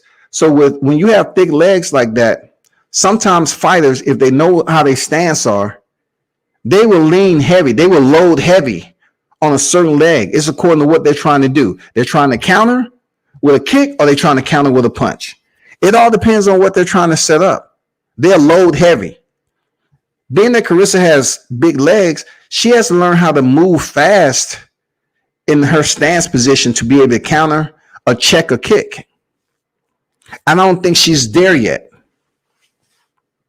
And those big legs she has, it's going to be an easy target for her opposition. It's going to be a very easy target to chop those lower calves. I don't know if any one of y'all been really kicked by a solid, I'm talking about form etiquette kick to either the thigh or the calf, but it hurts. It hurts. I ain't gonna lie.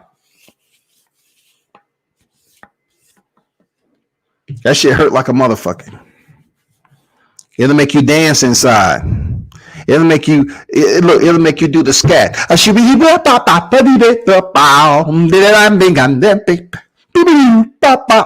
Seriously, it'll have you sounding that way on the inside.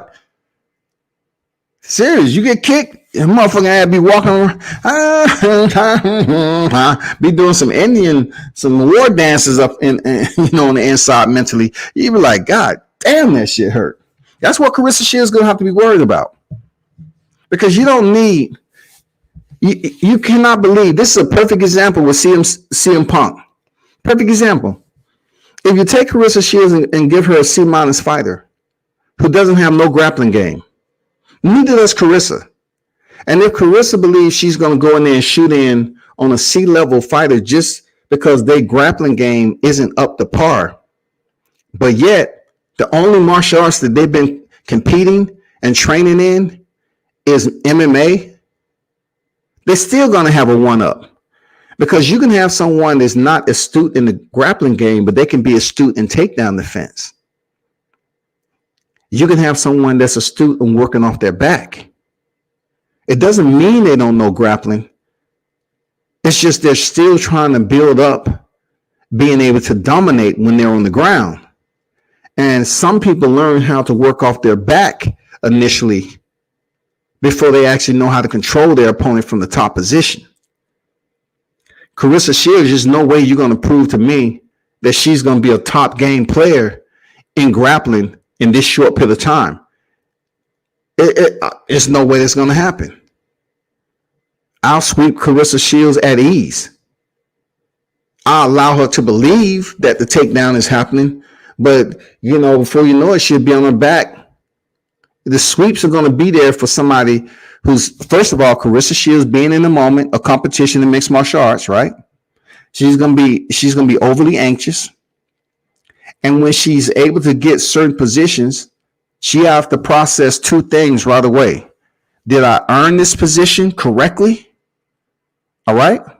Or two, is my opponent allowing me to be in this position to set me up for a submission or a sweep? It's just two ways. Did I earn this position the right way? Am I in control? Two, did my opponent allow me to be in this position? Because just because your opponent is on their back doesn't mean they're in a vulnerable position. That is the amazing, beautiful aspect of grappling. You can be in the top and on the bottom position. Both can be extremely lethal. Jean Pascal in the interim WBA light heavyweight championship is the interim WBA light heavyweight champion. How did he become the interim? He was the full before. How did he become the interim? How? See, McGregor think the dirtbag's still limping. See, McGregor think the dirtbag. I'm not sure what you're talking about. See, McGregor. Shout out to Mad Chad in the building. He says, "See, McGregor, the dirtbag, is still limping. What he's talking about is the kicks that Dustin Poirier landed on him in their last fight, and that's a perfect example." But salute, man. I understand exactly where you're coming from. He said, "Khabib, the baddest pound for pound. Recent memories. Every opponent knew that Khabib was going to do. Only lost one round in professional career." Yeah, man. Khabib Nurmagomedov is a beast. Period. You know what I'm saying? Khabib is an absolute beast. So I think what Khabib is going to try to do, from my understanding, hold on for a second.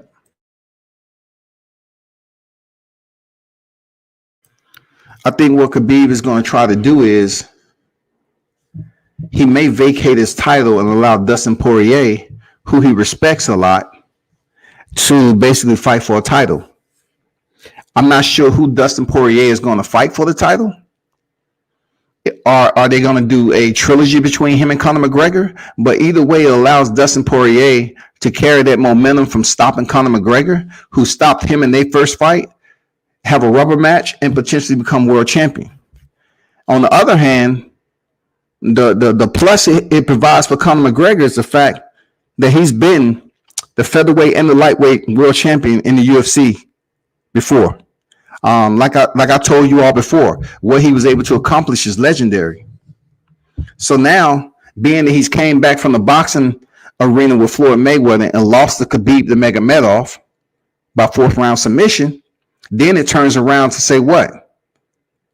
That fight that he had with Cowboy Cerrone means absolutely nothing, because Dustin Poirier went in there and smashed him. He smashed him. So if Dana White is going to turn back around and throw a trilogy bout, and if he can get Khabib to vacate, bring in a new lightweight champion, right? And then potentially set up another fight with Khabib, I think that would be something. I'm not saying Khabib is going to come back and challenge Dustin Poirier. He already beat him. He subbed him out in 3 rounds. He already beat him. But from what I'm hearing, they're trying to make this shit with GSP. GSP, just go into retirement and stay, man. Like, you in tremendous shape, but just stay there. Fight somebody like Kamaru Usman.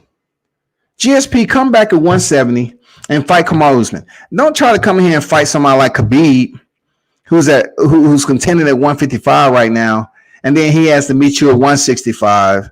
No, fight somebody like Kamaru Usman that's already up in weight. Don't fight the smaller guy. I think Charles Oliveira deserves to fight Dustin Poirier if the belt becomes vacant. I agree with you a little bit on that, Tone.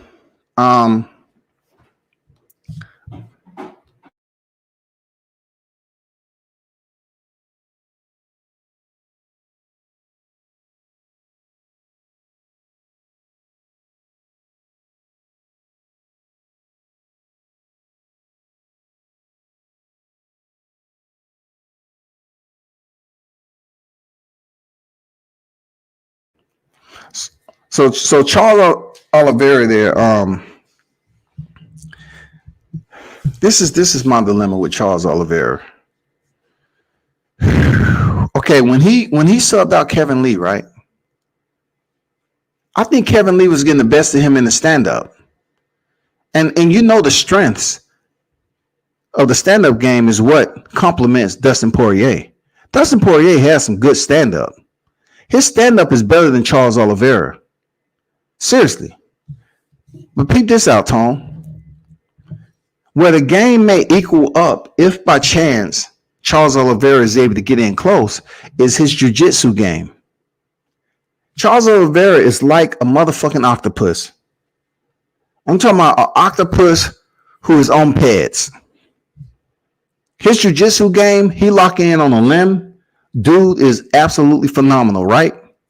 And we all know Dustin Poirier was broken down and subbed out by Khabib, whose game is sambo, really. You know what I'm saying? Sambo, grappling, wrestling, all of that combined into one. Ground and pound, all that shit. So my point is, does Charles Oliveira have enough sustainment to stay away from being knocked the fuck out by Dustin Poirier. Because Dustin Poirier has pretty decent takedown defense, and his jiu-jitsu game is pretty decent. He would definitely have to be cautious enough not to basically put himself in a predicament with Charles Oliveira.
My fault. Kids, virtual learning. Can't forget about the kids. It's virtual learning, goddammit. But anyway, back to what I was saying, man. Like Charles Oliveira, I look at it this way. He does have a shot, but he's not a popular figure like Conor McGregor. Like I'm telling you, man, people are gonna treat Conor McGregor still to this day. They're gonna provide him the credit for knocking out Jose Aldo in 13 seconds, knocking out Eddie Alvarez, and going over fighting Floyd Mayweather. They're gonna give him his pass, man. Look, they're gonna give him his pass, y'all, because he's only lost 3 times in the UFC. And you say, well, he only lost 3 times. But when he was in the process of losing, this is how it all worked out. Him losing to Nate Diaz at welterweight, it don't make a difference because this dude went from 145 up to 170 and lost via submission. He went up 2 motherfucking weight classes, y'all. The weight classes in mixed martial arts are different than boxing. I said this time and time again. The welterweight division in boxing is 147. The welterweight in mixed martial arts is 170. That's why they give Conor McGregor a pass. So being that he lost to Nate Diaz, Khabib Nurmagomedov, and recently Dustin Poirier, there's, we love you, Conor. Come back. So Dana White might say, okay, cool. This is a trilogy that we can sell.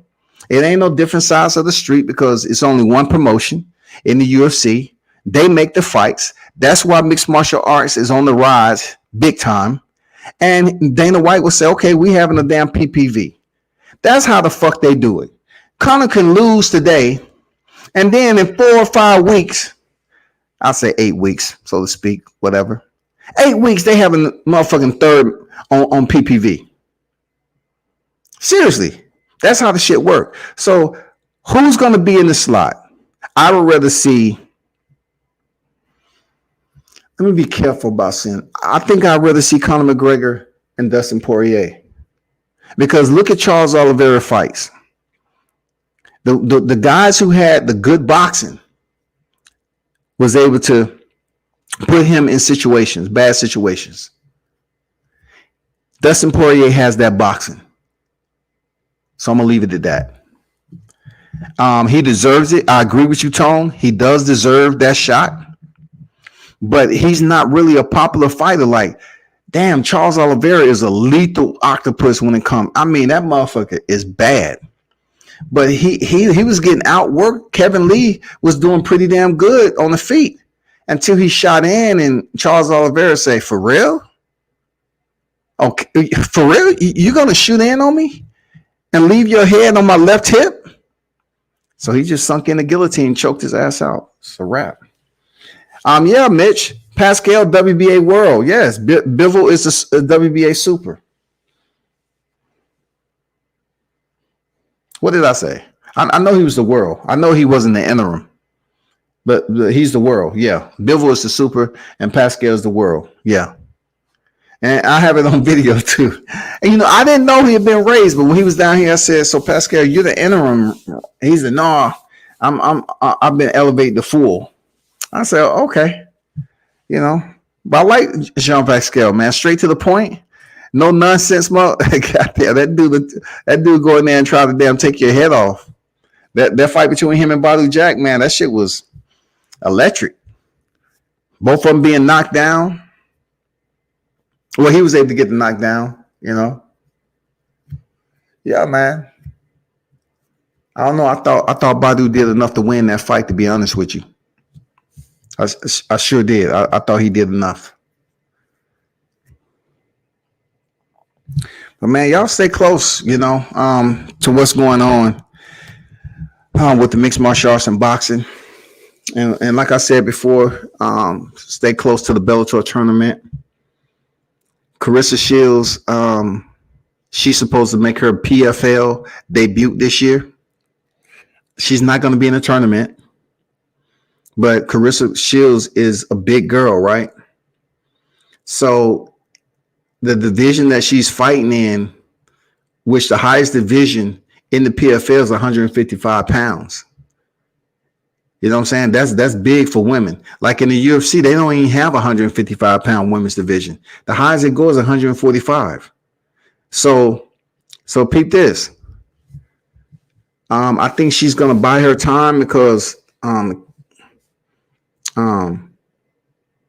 Harris, the Olympian, she's a champion. She won the tournament already. She's a problem. I really don't see Carissa beating her in the next 3 to 5 years with her experience in grappling. You know what I'm saying? In judoka. I don't see it happening. So if Harrison sticks to her, what she's been out here saying that she may move down to 145, if she does that, almost like Daniel Cormier doing that shit for Cain Velasquez, I would be shocked, man. I'd be shocked if she chose to move down to 145 in 2022, because really that's a lot of weight, man. Harrison is a big girl, man. She has some muscles on her. She has some muscles, dog. If she and her Carissa Shields are good friends. I'm just trying to understand, like, y'all don't know how stacked that damn PFL tournament is in the women's 155. Like I said, you got Laura Sanchez in there, man. She's like 6'3". I mean, she has some incredible knees. Oh my God. Listen, I don't want to count nobody out when they're trying to challenge themselves. I'm just saying, as much as I think I know about the game, it's just going to be tough for her to say Carissa said she want to be a world champion in boxing, a world champion in freaking mixed martial arts. I don't see it, dog. Like, if she win the 155-pound tournament, how? I mean, I don't get it. Like, how is that possible, to be honest? How can that happen in the next 3 years? Let me just say 3 years. 3 years. Like, she needs her training. It's going to take more than boxing. Mixed martial arts has evolved so much from stand-up striking when it comes to just straight up hands. All right? It's evolved so much. So for Carissa Shields, with her boxing pedigree, her championship pedigree, she's going to have some crazy problems. Like, I understand she's hyped up about learning how to kick. I get it, bro. But there's plenty of people that know how to kick in the mixed martial arts. And time they throw that kick, they're in the air and the fireman's carrying dumped on their head because they overly committed. Now, it's good to learn different techniques to your fighting arsenal and become a bad man. You know what I'm saying? But in this mixed martial arts game, it's just so much. Like, she has to immerse herself on mat time, and learn how to work off her back. The reason why I'm saying she needs to learn how to work off her back, because that's where she's going to be, because she's a boxer. So anybody with any type of grappling ability, they're going to go in for the takedown on her. They're going to put it on her back. That's just common sense. So the first thing she needs to be working on is take down the fence, is mat time, is working off her back. Once she gets comfortable with working off her back, utilizing her sweeps, it becomes second nature to her. Then she would start to progress as a mixed martial artist, implying everything. But she needs to be there for a year and a half or two, working on her Muay Thai game, her BJJ game, take down the fence, wrestling, just her overall remediation. She already knows how to box. So guess what? She just needs to know how to learn how to box via the mixed martial arts ruler. You know what I'm saying?